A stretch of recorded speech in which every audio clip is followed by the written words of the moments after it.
Could Jaylen Brown negotiate a ceasefire in the Middle East?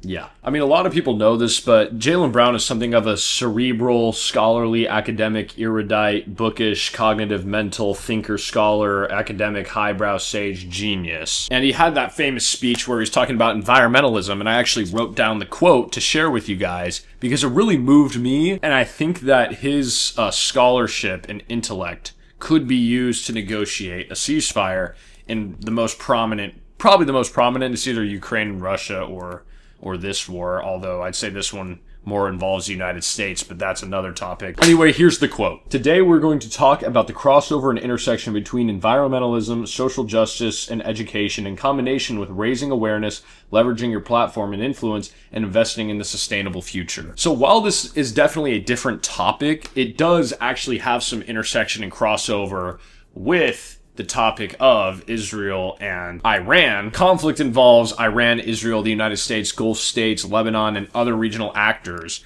But it's mainly, it's the United States, Israel, and Iran are the main kind of contributors. And diplomacy, they've repeatedly been trying to reach agreements, and of course, that's just never going to work. This is where Jaylen Brown comes in, because where we could possibly bridge this gap where right now there's security, nuclear weapons, regional influence, Palestinian issues, and military threats, environmentalism could be the bridge that we need. Because think about clean water, food security, electricity, air quality, climate resilience, protecting civilian infrastructure, rebuilding communities, educating children, and economic stability.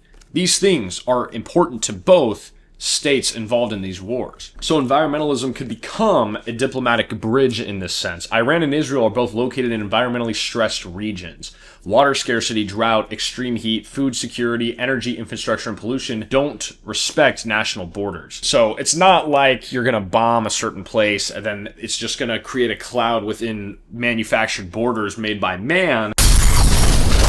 It's actually going to affect everybody involved. So it's really a lose-lose for just everybody. From the stance of an environmentalist, which Jaylen Brown seems to be, I'm not Jaylen Brown, so I wouldn't be able to convince them, but because he's such an intellectual, I think that they would listen. He was talking about both the crossover and intersection, which those are synonyms, but specifically social justice and education in combination with raising awareness. Now, what does this part mean? The connection to environmentalism to social justice. A war doesn't affect everyone equally. Wealthy people, as everybody know, they can actually benefit from wars. Whereas if you are somebody who's in the war, you're obviously going to be much more affected. Or if you're somebody who is less financially stable, a bomb blowing up your house is going to affect you more than it affects maybe the government or somebody sitting kind of high and mighty somewhere else. Who is actually paying the price of this conflict? That moves the discussion away from Iran versus Israel and towards civilian versus the consequences of war. And this distinction is very important. And this is the type of thing that Jaylen Brown was bringing up in his speech. In this case, it's not just an issue about war. It also involves social justice,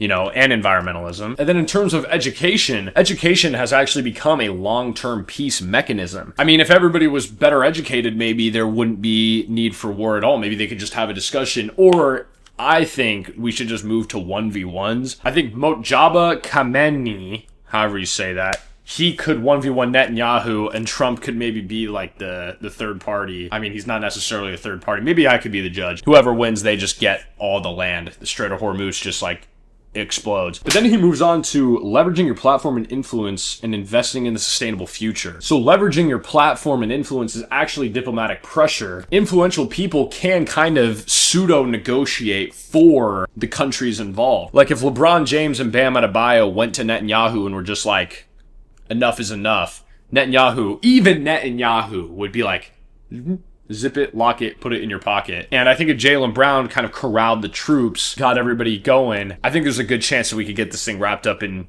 2-3 weeks. I would argue that Jaylen Brown should implore a 3-phase solution where phase 1 is immediate ceasefire, phase 2 is humanitarian protection, and phase 3, what he was talking about, is environmental cooperation. With his intellect, with my supplement of all of my followers and just insane influence that I totally have, I think together we can make it happen. And if Bam joined in, we're getting this over in 82 days, out of respect. Low-key, that's actually a lot of days. We'll do 82 seconds. That's how fast it'll be. So yeah, me, JB, Bam.